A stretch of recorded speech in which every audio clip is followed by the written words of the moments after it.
tani waa fariin ka timid hay-adaha amniga dowladda federaalka ee Soomaaliya. Waxaa laga jawaabayay laba arrimood oo kala ah dilkii Maxamed Maxamuud Sheekh Cali oo dhacay Khamiistii la soo dhaafay iyo isu soo bixii dhalinyarada caasimadda ee lagu diiday dilalka xaqdarrada ah iyo kooxaha geysta.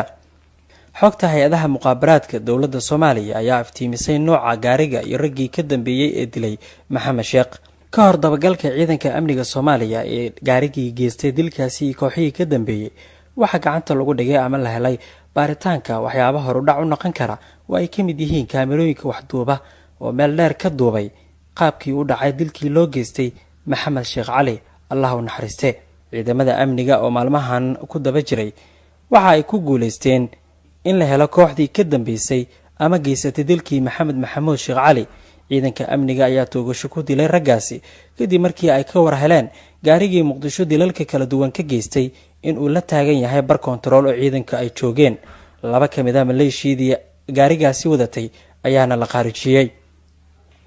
Ciidamada amniga ayaa gacanta ku dhigay dhowr qoryaha AK47 oo ay ku xiran yihiin kaamirooyinka waxduuba waqtiyada ay dilalka geystaan maleeshiyada Al-Shabaab. rabnaa inaan la wadaagno dhalintaas Soomaaliyeed mustaqbalka Soomaaliya ah oo bixiyay saakata ifafaalaha qaranka Soomaaliya meesha uu ku sii jeedo iyo daayirta Soomaaliyeed mustaqbalka iyagu iska leh bacdallah ee muujiyay waxa ay rabaan in dowladda Soomaaliya arrinka ka jawaabto ka hor intaan fal dambiyeedkii Muqdisho ka dhacay ee lagu dilay Maxamed Maxamuud Sheekh Cali inta aanu dhicin oo dowladdu qalab intay rakibtay duubtay oo kaamirooyin ay qabteen iyo dambigu marka uu dhacay kabacdi dowladdu inay samaysay dabagalkaasna dhagarqabayaashii lagu helay markii ay isku dayeen inay meesha ka fakadaan ama goobta ka fakadaanna ciidamada amnigu ay hawshoodii ka qabsadeen. waxa ay dowladda Soomaaliya soo dhaweynaysaa astaanta isku duubnida leh ee dhalinyarada ay uga dhiidhinayaan dilalka xaqdarrada ah ee argagixisadu ay kula kacdo, sida uu yiri wasiirka warfaafinta xukuumadda federaalka Daahir Maxamuud Geelle. dhanka kale bulshada Soomaaliyeed gaar ahaan daayirta Soomaaliyeed waxaan rabaa inaan la wadaago dalka kan waa dalka kaliya ee Soomaalida ay ku heli karaan waxyaabaha qofka bani aadamka ah ku naaloodo amniga iyo ammaanka meel uu ku koro oo ku kobco wax ku barto oo ka shaqeyso ku dhisto oo ku dhaqmo oo wax ku dhalo. meel bulshada Soomaaliya qaado waa halkan waxa isdiidan jiritaanka shabaab ay jiraan iyo falsafada ay ku shaqeynayaan iyo arrimaha iyaga ah in la helo.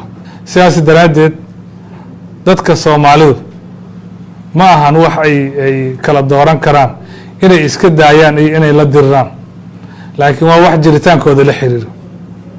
si dowlad Soomaaliyeed iyo dad Soomaaliyeed iyo dal Soomaaliyeed oo nabad ah oo lagu noolaan karo oo aan ahayn meelaha adduunka ugu khatar badan meel ka mid ah waxa ay ku xiran tahay in shabaab la waayo.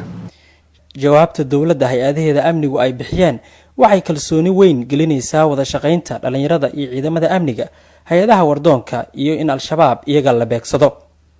habeennimadii Axadda laba ka tirsan Al-Shabaab ayaa askari ka tirsanaa ciidanka booliiska Soomaaliyeed oo u sujuudsanaa salaadii cishe ku dilay masjid ku yaala gudaha magaalada Muqdisho. gaal bay u garanayeen beydka Alle ayayna ku dileen, ciddii Alle ka furatay halkaas bay ku caddahay.